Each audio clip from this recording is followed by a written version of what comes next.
ስንቶቻችንን ማታ ከመተኛታችን በፊት ወይም ጠዋት ከእንቅልፋችን እንደነቃን ስልካችንን አንስተን የሌሎችን ህይወት የምንመለከተው? ጓደኛችን አዲስ መኪና እንደገዛ፣ አብሮን የተማረ ሰው ትልቅ ደረጃ ላይ እንደደረሰ፣ ወይም በማህበራዊ ሚዲያ የምናውቃቸው ሰዎች ፍጹም የሚመስል ህይወት ሲኖሩ አይተን በውስጣችን እኔ ለምንድን ነው እዚህ ቦታ ላይ ያለሁት ብለን ራሳችንን የጠየቅነው? አዎ ሁላችንም አድርገነዋል። የሰው ልጅ ተፈጥሮ ነው። ነገር ግን ይህ ድርጊት ከምታስቡት በላይ ውስጣዊ ሰላማችሁን እየሰረቀው፣ ህልማችሁን እያጨለመው እና የራሳችሁን ጉዞ እንድትጠሉ እያደረገ እንደሆነ ብነግራችሁስ? ዛሬ በዚህ ቪዲዮ ራሳችሁን ማነጻጸር ያለባችሁ ከማን ጋር ነው ለሚለው ትልቁ ጥያቄ መልስ እንሰጣለን። ይህ ቪዲዮ ህይወታችሁን፣ አስተሳሰባችሁን እና ለራሳችሁ ያላችሁን ግምት ሙሉ በሙሉ የሚቀይር ይሆናል። ወደ ዋናው ሐሳባችን ከመግባታችን በፊት ይህን ቪዲዮ ላይክ በማድረግ እንድትጀምሩ በትህትና እጠይቃለሁ። ምክንያቱም ላይክ ስታደርጉ ዩቲዩብ ይህን ጠቃሚ መረጃ ለሌሎች ሰዎች እንዲደርስ ይረዳዋል። ለቻናሌ አዲስ ከሆናችሁ ደግሞ ሰብስክራይብ በማድረግ እና የደወል ምልክቷን በመጫን የዚህ አነቃቂ ቤተሰብ ይሁኑ። እስኪ ወደ ኋላ መለስ ብለን እንመልከት። ከልጅነታችን ጀምሮ ማህበረሰቡ ራሳችንን ከሌሎች ጋር እንድናወዳደር ነው የሚያስተምረን። በትምህርት ቤት እከሌ አንደኛ ወጣ፣ አንተ ለምን አትሆንም እንባላለን። በሥራ ቦታ እከሌ ተሾመ፣ አንተ ግን አሁንም እዛው ነህ እንባላለን። ይህ አስተሳሰብ በውስጣችን ስር ሰድዶ ስለሚያድግ ስኬት ማለት ከሌሎች መብለጥ እንደሆነ አድርገን እንድናስብ ያደርገናል። ነገር ግን እውነታው ምንድን ነው? የሌላውን ሰው ሩጫ እያየህ የራስን መንገድ በትክክል መሮጥ አትችልም። ራስን ከሌሎች ጋር ማነሳሰር ማለት የሌላውን ሰው ሃይላይት ሪል ወይም የተስተካከለለትን ምርጥ የህይወት ክፍል ወስደህ ከራሱ ቢሃይንድ ሲንስ ወይም ከጀርባ ካለው ትግልና ድካም ጋር ማወዳደር ማለት ነው። እስኪ አሁን ቆም ብሉና አንድ ጥያቄ ልጠይቃችሁ። ከዚህ በፊት የሌላን ሰው ስኬት አይታችሁ የራሳችሁ ጥረት ከንቱ እንደሆነ ተሰምቷችሁ ያውቃል? ከሆነ አሁን ኮሜንት ስር አዎ ብላችሁ ጻፉልኝ። ብቻችሁን እንዳይደላችሁና ሁላችንም በዚህ ስሜት ውስጥ አልፈን እንደመጣን እንድታውቁ ፈልጋለሁ። እስኪ ኮሜንት ላይ እንወያይ። በዚህ ዘመን ደግሞ ነገሮችን ይበልጥ ያባባሰው ማህበራዊ ሚዲያ ነው። ኢንስታግራም ወይም ፌስቡክ ላይ የምናያቸው ሰዎች ሁልጊዜ ደስተኞች፣ ሁልጊዜ ስኬታማ፣ ሁልጊዜ ቆንጆዎች ናቸው። ግን እውነታው ይህ ነው? በፍጹም።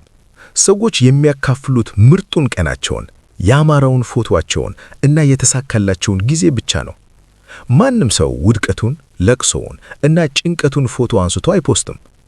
እኛ ግን ያንን የውሸት መስታወት እያየን የራሳችንን እውነተኛ ህይወት እንጠላለን። ሳይንቲስቶች ይህንን ሶሻል ኮምፓሪዝን ቲዮሪ ይሉታል። ራሳችንን ከኛ በተሻለ ደረጃ ላይ ካሉ ሰዎች ጋር ስናወዳደር አፕዋርድ ኮምፓሪዝን የዝቅተኝነት ስሜት፣ ድብርት እና ተስፋ መቁረጥ ይፈጠርብናል። እስኪ አስቡት፣ አንድ ዛፍ ራሱን ከሌላ ዛፍ ጋር ያወዳድራል? የፖም ዛፍ ለምንድነው እንደ ብርቱካን ዛፍ ፍሬ የማልሰጠው ብሎ ይጨነቃል? አይጨነቅም። ምክንያቱም የራሱ የሆነ ጊዜ፣ የራሱ የሆነ አፈር፣ የራሱ የሆነ የማደጊያ ፍጥነት አለው። አንተም እንደዛው ነህ። የራስህ የሆነ ልዩ ተሰጥኦ፣ የራስህ የሆነ የህይወት ታሪክ እና የራስህ የሆነ የጊዜ ሰሌዳ ወይም ታይም ላይን አለ። የ25 ዓመት ሚሊዮኔር ሳየህ አንተ በ25 ዓመትህ ስላላሳካኸው ህይወትህ አብቅቷል ማለት አይደለም። ኮሎኔል ሳንደርስ KFCን ሲጀምሩ ዕድሜያቸው በ60ዎች ውስጥ ነበር።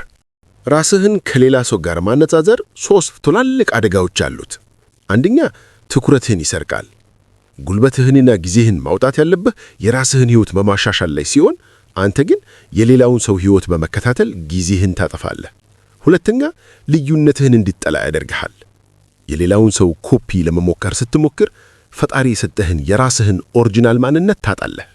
ሶስተኛ፣ ምስጋና ቢስ ያደርግሃል። አሁን ያለህበት ቦታ ትናንት የጸለይክለት፣ ትናንት የተመኘኸው ቦታ ሊሆን ይችላል። ነገር ግን የሌላውን ስታይ የራስህን በረከት መቁጠር ታቆማለህ። ታዲያ መፍትሄው ምንድን ነው? ራሳችንን ከማንም ጋር ላለማወዳደር ምን ማድረግ እንችላለን? ትክክለኛውና ብቸኛው የንጽጽር ሚዛን ማን ነው? ይህንን ወሳኝ ምስጢርና ሕይወታችሁን የሚቀይረውን ተግባራዊ መፍትሄ በክፍል 2 የምንመለከተው ይሆናል። በክፍል 1 ላይ ራሳችንን ከሌሎች ጋር ማነጻጸር እንዴት የደስታችን ሌባ እንደሆነ፣ ትኩረታችንን እንደሚሰርቅ እና ማህበራዊ ሚዲያ እንዴት የውሸት መስታወት እንደሆነ ተመልክተናል። አሁን ግን ወደ ዋናው ጥያቄ እንምጣ። ታዲያ ራስህን ማነጻጸር ያለብህ ከማን ጋር ነው? ማንን ነው እንደ መለኪያ ቤንችማርክ መጠቀም ያለብን? መልሱ እጅግ በጣም ቀላል ግን ደግሞ ሕይወትን ሙሉ በሙሉ የሚቀይር ነው። ብቸኛው ትክክለኛ ንጽጽር ጓደኞቼ፣ በዚህች ምድር ላይ ራሳችሁን ማነጻጸር ያለባችሁ ከአንድ ሰው ጋር ብቻ ነው። እሱም ከትናንትናው ማንነታችሁ ጋር ነው። አዎ፣ ትክክል ሰምታችኋል። ራስህን መወዳደር ያለብህ ከትናንትናው አንተ ጋር ብቻ ነው። ለምን? ምክንያቱም አንተን በትክክል የሚመስል ማንም የለም። እንዳንተ አይነት አስተዳደግ ያለው፣ እንዳንተ አይነት ፈተና ያሳለፈ፣ የአንተ አይነት አቅምና ድክመት ያለው ሌላ ማንም ሰው የለም። ስለዚህ ፖምና ብርቱካንን መወዳደር አይቻልም። አንተን በትክክል መመዘን የሚችለው ብቸኛው መለኪያ ከትናንትናው ቀን፣ ካለፈው ወር ወይም ካለፈው ዓመት ማንነትህ ጋር ስትነጻጸር ነው። እስኪ ራሳችሁን እነዚህን ጥያቄዎች ጠይቁ። ዛሬ ከትናንትናው የተሻልኩ ነኝ? ዛሬ አዲስ ነገር ተምሬያለሁ? ዛሬ ለህልሜ አንድ እርምጃ ወደፊት ተራምጃለሁ? ዛሬ ከትናንት የተሻለ ባህሪ አሳይቻለሁ? እነዚህ ጥያቄዎች ላይ የምትሰጡት መልስ አዎ ከሆነ አንተ ስኬታማ ነህ። ጓደኛህ ሚሊዮነር ስለሆነ፣ ወንድምህ ትልቅ ማዕረግ ስላገኘ አንተ ወደ ኋላ ቀርተሃል ማለት አይደለም። ያ የነሱ የህይወት ምዕራፍ ነው። ያንተ ምዕራፍ ደግሞ የራስህን ትናንት ማሸነፍ ነው። የትናንትኑ ሪከርድህን መስበር። እስካሁን እያወራን ያለነው ሐሳብ ልባችሁ ውስጥ እንደገባ እርግጠኛ ነኝ። እስኪ አሁን ቪዲዮውን ፖዝ አድርጉና ካለፈው ዓመት ማንነታችሁ ዛሬ በምን እንደተሻሻላችሁ አንድ ነገር ኮሜንት ላይ ጻፉልኝ። ከአምናው የተሻለ አስባለሁ፣ ተረጋግቻለሁ፣ ወይም አዲስ ሥራ ጀምሬያለሁ ሊሆን ይችላል። እስኪ ኮሜንት ላይ እንነጋገር። እንዲሁም ይህ ቪዲዮ ከተመቻችሁ ላይክ የሚለውን አውራ ጣት መጫናችሁን አትዘንጉ። ለቻናሌ አዲስ የሆናችሁ ደግሞ ሰብስክራይብ አድርጉ። የ1% ሕግ። ራሳችንን ከትናንት ማንነታችን ጋር ስናወዳደር ልንጠቀምበት የሚገባ አንድ ድንቅ ሕግ አለ። ይህን ሕግ ጄምስ ክሊር በአቶሚክ ሃቢትስ በተባለው ታዋቂ መጽሐፉ ላይ የ1% መሻሻል ሕግ ይለዋል። ሐሳቡ ምንድነው? በሕይወታችሁ ትልቅ ለውጥ ለማምጣት በአንድ ጀንበር ተአምር መስራት አይጠበቅባችሁም። በየቀኑ በ1% ብቻ ከትናንት ማንነታችሁ የተሻሻላችሁ ለመሆን ሞክሩ። በየቀኑ በ1% የተሻሻላችሁ ብትሆኑ በአንድ ዓመት ውስጥ 37 እጥፍ የተሻለ ሰው ትሆናላችሁ። አስቡት፣ 37 እጥፍ። ይህ ነው የትናንት ማንነት የማሸነፍ ምስጢር። ትኩረታችሁን የሌሎች ሰዎች ውጤት ላይ ሳይሆን የራሳችሁ ዕለታዊ ሂደት ፕሮሰስ ላይ ስታደርጉ ጭንቀታችሁ ይቀንሳል፣ ደስታችሁ ይጨምራል። እናም በማታስቡት ፍጥነት ትልቅ ደረጃ ላይ ትደርሳላችሁ። እሺ፣ ይህን ሁሉ አውርተናል። ግን እንዴት ነው በተግባር የምናደርገው? ከነገ ጀምሮ ከሰው ጋር አልወዳደርም ብሎ መወሰን ብቻውን በቂ አይደለም። ምክንያቱም አእምሮአችን ለዓመታት የለመደውን ልማድ በአንድ ጊዜ አይተወውም። ስለዚህ እነዚህን 3 ተግባራዊ እርምጃዎች እንድትወስዱ አበረታታችኋለሁ። እርምጃ 1፣ የማህበራዊ ሚዲያ ዲቶክስ። ራሳችሁን እንዲጠሏችሁን የሚያደርጓችሁን የውሸት ፍጽምናን የሚያሳዩ ገጾች አንፎሎ አድርጉ። ምንም አይሰማችሁ። እናንተን የሚያነቃቁና የሚያስተምሩ ሰዎች ብቻ ተከተሉ። እርምጃ 2፣ ጆርናል መጻፍ ጀምሩ። በየቀኑ ማታ ዛሬ ከትናንት የተሻልኩት በምንድን ነው ብላችሁ ጻፉ። ትናንሽ ድሎችን ማክበር ልመዱ። ዛሬ ስፖርት ሰርቻለሁ፣ ዛሬ መጽሐፍ አንብቤያለሁ። እነዚህ ትናንሽ የሚመስሉ ግን ትልቅ ድሎች ናቸው። እርምጃ 3፣ የራሳችሁን የሩጫ መንገድ እወቁ። መኪና ስትነዱ ሌላውን መኪና አየት እያደረጋችሁ ብትነዱ ምን ትሆናላችሁ? ትጋጫላችሁ። በሕይወትም እንደዛው ነው። የራሳችሁን ስቲሪንግ ያዙ። የራሳችሁን መንገድ ብቻ ተመልከቱ። እንግዲህ የትናንትኑ እኔን ማሸነፍ የሕይወት ትልቁ ሚስጥር መሆኑን ተማርን።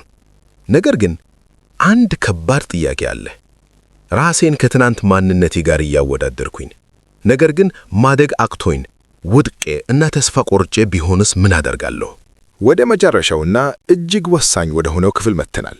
እስካሁን ባየናቸው ክፍሎች ራሱን ከሌሎች ጋር ማወዳደር ያለውን አደጋ እና ራሳችንን ከትናንት ማንነታችን ጋር ማወዳደር ያለውን ጥቅም አይተናል። ነገር ግን አንዳንድ ጊዜ ቆም ብለን ራሳችንን ስንመለከት ከትናንትናው ማንነታችን የባስን ሆነን የምንገኝበት ጊዜ አለ። ሥራ አጥተን፣ ተስፋ ቆርጠን ወይም ትልቅ ስህተት ሰርተን ሊሆን ይችላል። ከትናንት የተሻልኩ መሆን ሲገባኝ ለምንድነው የወደቅኩት ብለን ራሳችንን የምንወቅስበት ጊዜ አለ። ዛሬ በዚህ ክፍል ያንን የውድቀት ስሜት እንዴት እንደምናሸንፍ እናያለን። ውድቀት ወደ ኋላ መመለስ አይደለም። failure is not regression። አድምጡኝ ጓደኞቼ፣ እድገት growth ሁልጊዜ ወደ ላይ ብቻ የሚወጣ ቀጥተኛ መስመር አይደለም። ሕይወት እንደ ዚግዛግ ናት።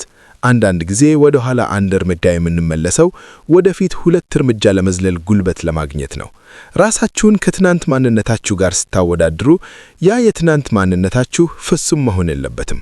ዛሬ ብትወድቁ እንኳ ያ ውድቀት ለነገው ማንነታችሁ ትልቅ ትምህርት ነው። ስለዚህ ውድቀታችሁን እንደ ውርደት ሳይሆን እንደ ትምህርት ቤት ቁጠሩት። ትልቁ ሽንፈት መውደቅ ሳይሆን ወድቆ መቅረትና ራስን ከሌሎች ጋር እያወዳደሩ መቆዘም ነው። አንድ ታሪክ ልንገራችሁ። የጃፓን ሰዎች ኪንትሱጊ የሚባል ጥበብ አላቸው። አንድ የሸክላ ዕቃ ሲሰበር አይጥሉትም፣ ይልቁንም ስብራቱን በወርቅ ቀለም ይጠግኑታል። ያ ዕቃ ከመሰበሩ በፊት ከነበረው ይልቅ ከተጠገነ በኋላ የበለጠ ውድና ውብ ይሆናል። አንተም እንደዛው ነህ። የደረሰብህ ስብራት፣ የደረሰብህ ውድቀት ያንተን ዋጋ አይቀንሰውም። ይልቁንም ያንን ስብራት ተምረህበት ስትነሳ ይበልጥ ጠንካራና ውብ ትሆናለህ። ስለዚህ ዛሬ ካለህበት ሁኔታ ተነስተህ ራስን አትጥላ። ይህ መልእክት ለአንድ ሰው መድረስ እንዳለበት ካመናችሁ አሁኑኑ ሼር አድርጉት። ምናልባት ዛሬ ተስፋ የቆረጠ ጓደኛችሁን የምታነሱት እናንተ ሊሆን ይችላል።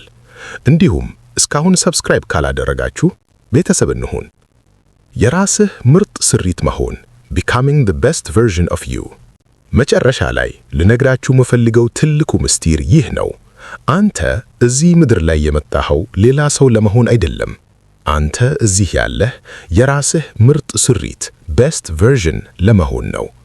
ዓለም እንዲሁን እንደዚህ አይነት መኪና ይኖርህ፣ እንዲህ አይነት ቤት ይኖርህ እያለች ትጮኻለች። አንተ ግን ያንን ጩኸት ዝጋው። በምትኩ ውስጣዊ ድምፅህን አዳምጥ። ያንተ ስኬት ሰዎችን መርዳት ሊሆን ይችላል። ያንተ ስኬት ጥሩ አባት ወይም እናት መሆን ሊሆን ይችላል። ያንተ ስኬት በኪነ ጥበብ ዓለምን ማዝናናት ሊሆን ይችላል። መለኪያው ያንተ እንጂ የዓለም አይደለም። ራስህን ከትናንት ማንነትህ ጋር ስታወዳድር ትኩረትህ ውጤት ላይ ሳይሆን ባህሪ ላይ ይሁን። እሺ፣ ዛሬ ብዙ ተመልክተናል። ንጽጽር የደስታ ሌባ እንደሆነ፣ ማህበራዊ ሚዲያ ውሸት እንደሆነና ብቸኛው ትክክለኛ ተፎካካሪያችን የትናንትና ማንነታችን እንደሆነ አይተናል። ይህን ቪዲዮ ስጨርሱ ስልካችሁን ዘግታችሁ መስታወት ፊት ሂዱ። ያያችሁትን ሰው ፈገግ ብላችሁ ተመልከቱት። ያ ሰው ብዙ መከራ አልፏል፣ ብዙ ፈተናዎችን አሸንፏል። ያንን ሰው ውደዱት። ከዛሬ ጀምሮ አንተን ለማሳደግ፣ አንተን ለማሻሻልና ያንተን ምርጥ ስሪት ለመሆን እሰራለሁ ብላችሁ ቃል ግቡ። የዛሬው ቪዲዮአችን ይህንን ይመስል ነበር።